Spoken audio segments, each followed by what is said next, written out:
तो आज हम लोग ग्रुप थ्योरी में ऑर्बिट स्टेबिलाईजर थ्योरम प्रूव करने वाले हैं। तो सबसे पहले स्टेटमेंट में हमें बोला गया है जी एक फाइनाइट ग्रुप है जो कि एक्ट कर रहा है non empty finite set S के ऊपर। देन हमको शो करना है cardinality of group G is equals to cardinality of orbit of A product cardinality of stabiliser of A, जहां पर element A non empty set S का element है। तो प्रूफ में सबसे पहले हमें जो गिवन है उसको हम लिख लेंगे। So we have G is a finite group. G यहाँ पर एक फाइनाइट ग्रुप है, फाइनाइट ग्रुप जो कि एक्ट कर रहा है acting on a non empty set, non empty set S. Okay, तो अभी हम लोग मान लेते हैं let A belongs in non empty set S.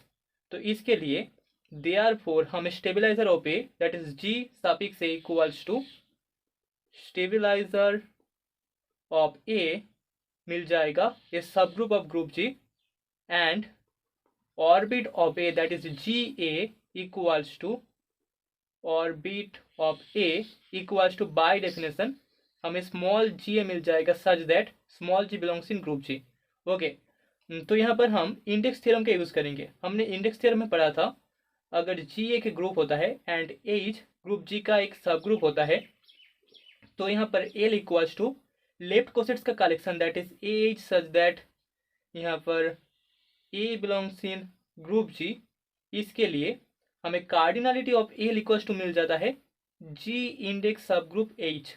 Okay, तो यहाँ पर जो स्टेबिलाईजर ऑफ ए है वो ग्रुप जी का सब ग्रुप है एंड यहाँ पर लेट हम लोग मान लेते हैं A equals to the collection of all left cosets of stabilizer of A that is G suffix A in group G. Okay, so that is equals to हमें मिल जाएगा GGA such that G belongs in group G. तो therefore यहाँ पर हमें index theorem से मिल जाएगा cardinality of L is equals to G index stabilizer of A that is G suffix A. Now let us consider, अभी हम लोग एक मैपिंग कंसीडर करेंगे। Let us consider a mapping phi such that L to GA, ठीक है, L to orbit of A which is defined by phi of G suffix A is equals to GA for G belongs in group G. तो इस mapping को अभी हम एक injective plus surjective that is bijective mapping show करेंगे। So let G1 and G2 belongs in group G. So therefore G1 G suffix A equals to G2 G suffix A imply करेगा G2 inverse G1 belong करता है stabiliser of A में।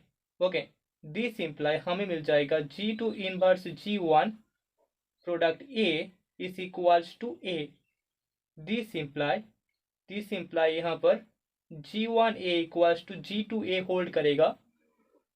This imply यहाँ पर phi of G1 product stabiliser of A equals to हमें phi of G2 product stabiliser of A मिल जाएगा। तो हमने शो कर दिया G1 product stabiliser of A equals to G2 product stabiliser of A imply करता है phi of G1 product stabiliser of A equals to phi of G2 product stabiliser of A।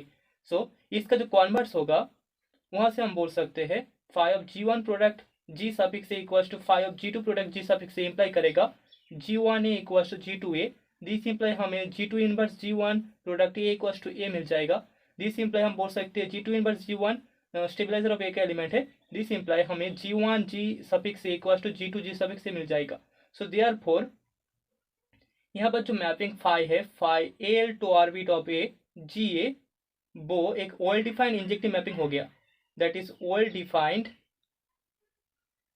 And injective one to one mapping.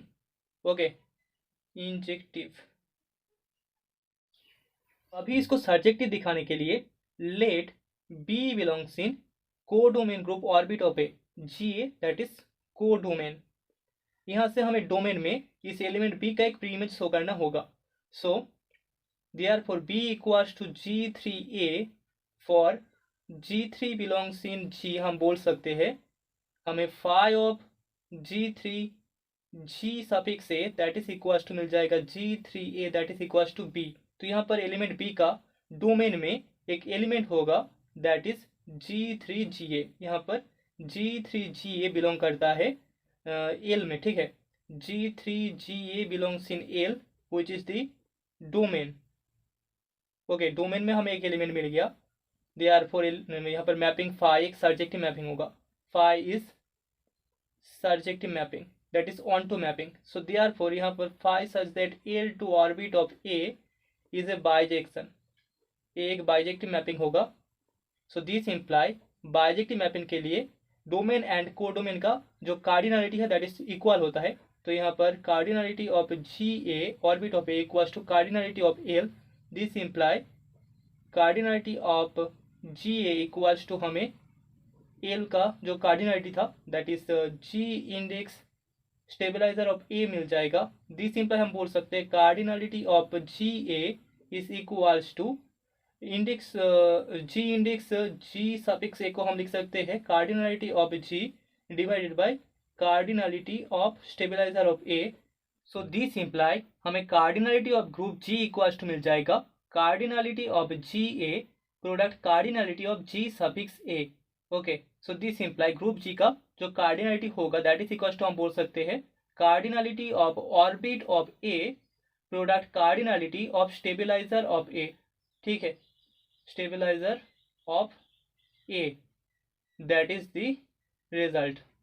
तो अभी हम लोग question solve करने वाले हैं। तो पहले क्वेश्चन में हमें बोला गया है G एक ग्रुप है जो कि एक्ट कर रहा है खुद के ऊपर by conjunction and A belongs in non empty set S. तो यहाँ से हमें शो करना होगा दो conditions. First condition is stabiliser of A is equals to the centraliser of A and second condition is A belongs in Z of G centre of group if and only if stabiliser of A is equals to group G। तो solution में सबसे पहले हमें जो given है that is we have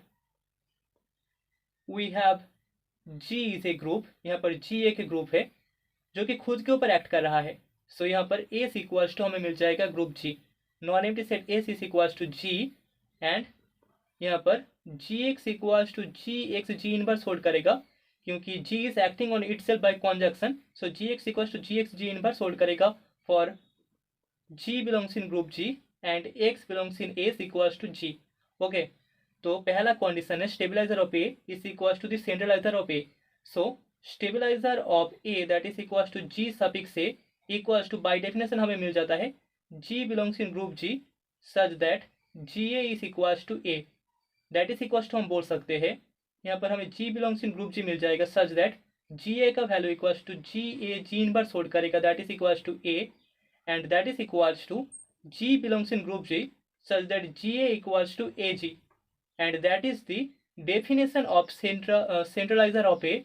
so यहाँ पर हमें C ऑफ A मिल जाएगा। तो यहाँ पर stabilizer of A equals to हमें सेंट्रलाइजर ऑफ A मिल जाएगा।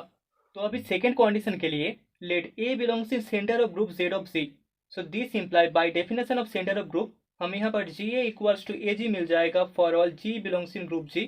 दिस इम्प्लाई हम बोल सकते हैं Ga का value equals to Gag inverse equals to हमें A मिलेगा फॉर ऑल यहाँ पर G belongs in group G। This imply Ga G inverse equals to Ga hold करता है that is equals to A for all G belongs in group G। This imply हम बोल सकते हैं G belongs in stabiliser of A for all G belongs in group G क्योंकि stabilizer of A का definition ही यही है G suffix A equals to G belongs in group G such that Ga equals to A। तो यहाँ पर Ga equals to A अगर hold करेगा तो G स्टेबलाइजर ऑफ A का एलिमेंट होगा एंड दिस इम्प्लाई हमें group G equals to stabiliser of A मिल जाएगा। ओके, अभी कॉन्ट्रास्ट पार्ट में G equals to stabiliser of A imply करेगा G belongs in stabiliser of A for all G belongs in group G। This imply हमें मिल जाएगा Ga equals to A for all G belongs in group G। This imply Ga का value equals to Ga G inverse equals to हमें A मिल जाएगा for all G belongs in group G and this imply Ga equals to Ag hold करेगा for all G belongs in group G। So यहाँ पर जो element A है वो centre of group Z of G का element हो जाएगा। Okay, so this are the proofs. तो अभी सेकेंड क्वेश्चन में हमें बोला गया है G एक ग्रुप है जो कि एक्ट कर रहा है नॉन एम्प्टी सेट S के ऊपर। तो यहाँ से हमें शो करना होगा stabiliser of Bx is equals to stabiliser of X का conjunction for all B belongs in group G and for all X belongs in non empty set S। तो सोल्यूशन में लेट हम लोग मान लेते हैं B belongs in group G and X belongs in S। Also let G belongs in stabiliser of bx, okay, g suffix bx। So therefore by definition of stabiliser यहाँ पर g product vx equals to हमें bx मिल जाएगा for all g belongs in group g। This imply हम बोल सकते हैं gb product x equals to bx hold करेगा। दिस इम्प्लाई अगर हम लेफ्ट साइड में b इनवर्स को मल्टीप्लाई कर दे तो b inverse product gb product x is equals to हमें मिल जाएगा b inverse bx। So this imply यहाँ पर b inverse gb product x equals to हम बोल सकते हैं x for all g belongs in group g। So this imply यहाँ पर g एलिमेंट हो जाएगा यहाँ पर bgx b इनवर्स का। तो यहाँ पर ग्रुप का element g stabiliser of x के कॉन्जक्शन के एलिमेंट हो गया। एंड पहले हमारे पास था g belongs in stabiliser of bx। तो दिस इम्प्लाई हम बोल सकते हैं यहाँ पर स्टेबिलाईजर ऑफ bx कॉन्टेन कर जाएगा स्टेबिलाईजर ऑफ gx के कॉन्जक्शन में, ठीक है, bgx b इनवर्स। तो अभी कॉन्वर्स पार्ट में हम लोग मान लेते हैं g1 बिलोंग्स इन bgx b इनवर्स। सो देयरफॉर यहाँ पर g1 इक्वल्स टू हमें मिल जाएगा bg b inverse for g belongs in group g। This imply g1 b equals to bg hold करेगा for g belongs in g suffix x। Stabiliser of x का element होगा g and यहाँ पर g1 b equals to bg hold करेगा। So here g belongs in stabiliser of x। This imply हमें gx equals to x मिल जाएगा by the definition of stabiliser for all g belongs in group g। This imply b product gx equals to हम लिख सकते हैं vx। This imply यहाँ पर हमें g1 b product x equals to bx मिलेगा। This imply g1 product bx equals to bx hold करेगा। So this imply यहाँ पर g1 एलिमेंट हो गया स्टेबिलाईजर ऑफ bx का, ठीक है। सो एलिमेंट g1 हमारे पास स्टेबिलाईजर ऑफ gx के कॉन्जक्शन का एलिमेंट था एंड यहाँ पर हमें मिल चुका है g1 belongs in stabiliser of bx। So therefore हम बोल सकते हैं bgx b inverse stabiliser of x का कॉन्जक्शन कॉन्टेन कर जाता है g सफिक्स bx में, bx के स्टेबिलाईजर में, ओके। सो देयरफॉर यहाँ पर हमें g bx equals to bgx b inverse मिल जाएगा, ठीक है, क्योंकि हमें इससे पहले मिला था g bx contents in bgx b inverse. तो stabilizer of bx equals to हमें स्टेबिलाईजर ऑफ x का कॉन्जक्शन मिल जाएगा for all b belongs in group g and for all x belongs in non empty set S। That is the result. So hence the result.